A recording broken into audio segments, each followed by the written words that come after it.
Salut tout le monde, j'espère que vous tous allez très bien. Je m'appelle Moksha et vous êtes à Language Fluent, hey linguist, hope you're doing well. My name is Moksha and you're watching Language Fluent.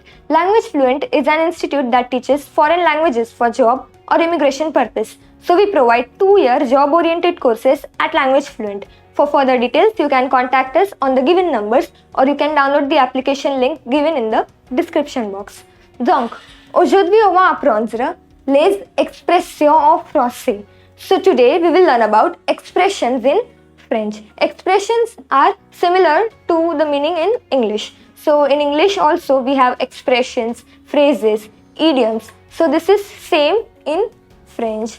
But of course the sentences are different. They are framed differently and they are pronounced differently. So what are expressions? Of course, we use in English expressions so that we can enhance a sentence or we can say or describe a particular situation in a much better way. So in today's lecture, we are going to learn few expressions in French which you can use in sentences. So in this, we are going to learn two important things. We have le sens propre and the second thing is le sens figuré. Le sens propre and le sens figuré.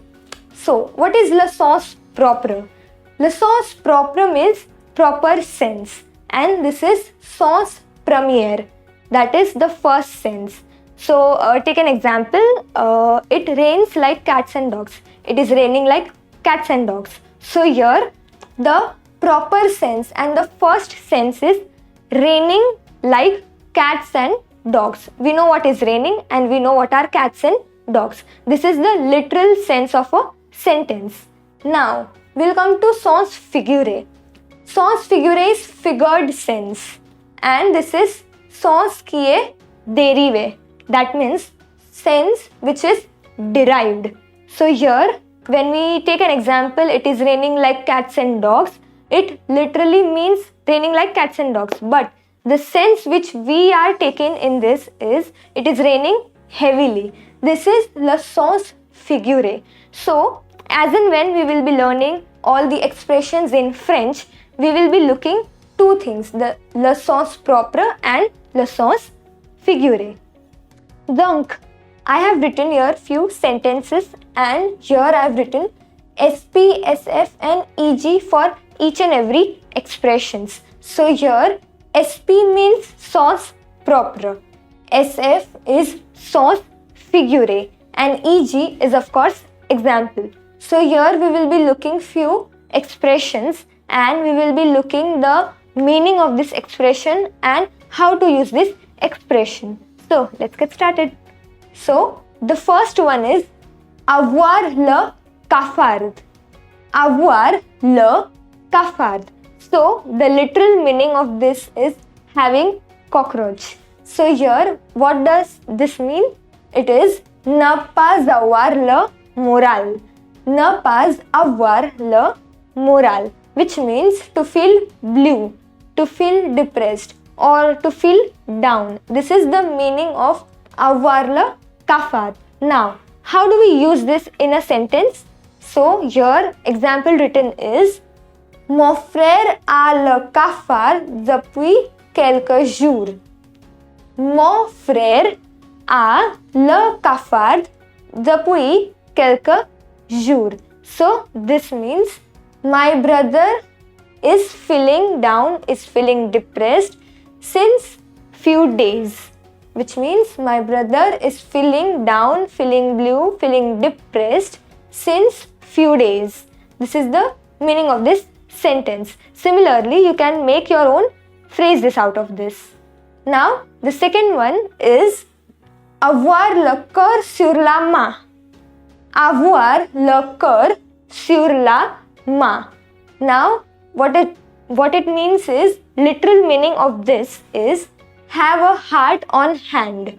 Have a heart on hand. Now, what is the meaning of this?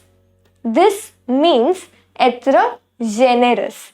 The sense figured out of this is être generous. That is to be generous.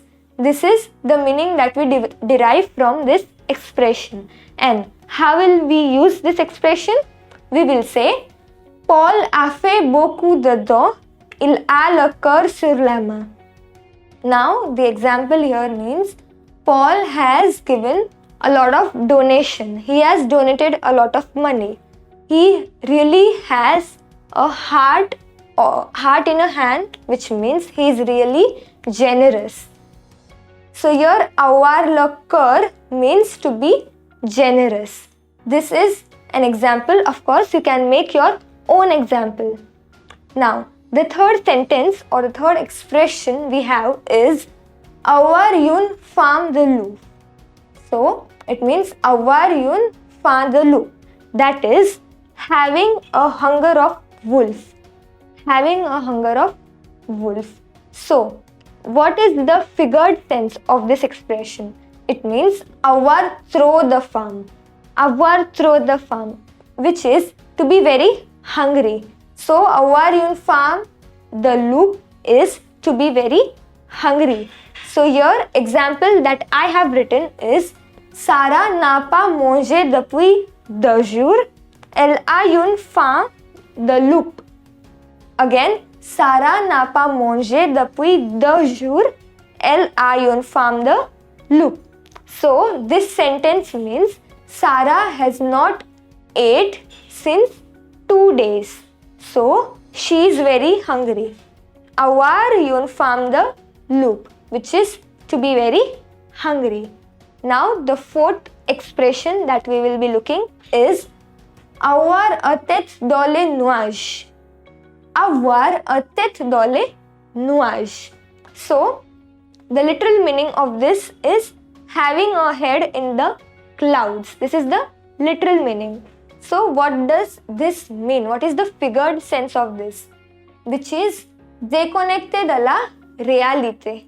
Déconnecté de la réalité. So, which is in English to be disconnected. To be disconnected from the reality. This is the meaning of avoir a tête dans les nuages. And how can we use this expression in a sentence? Camille a une tête dans les nuages après avoir eu beaucoup de succès.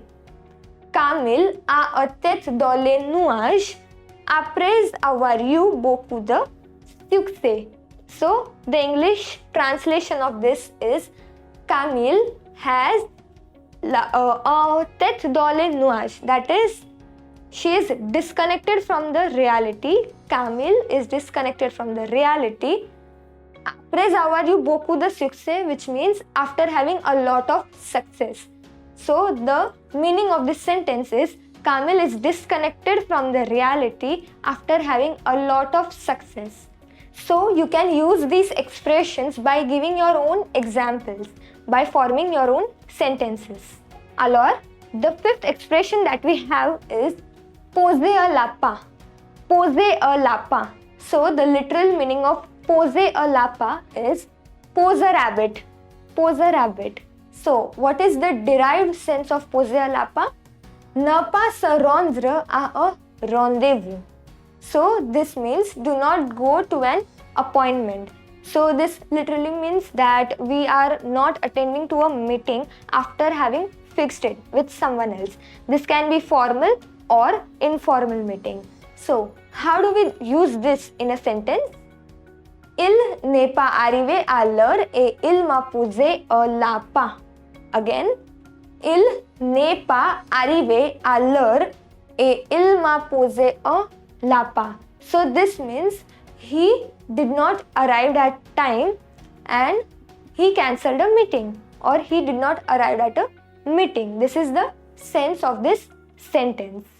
Now, the sixth one is raconter des salades.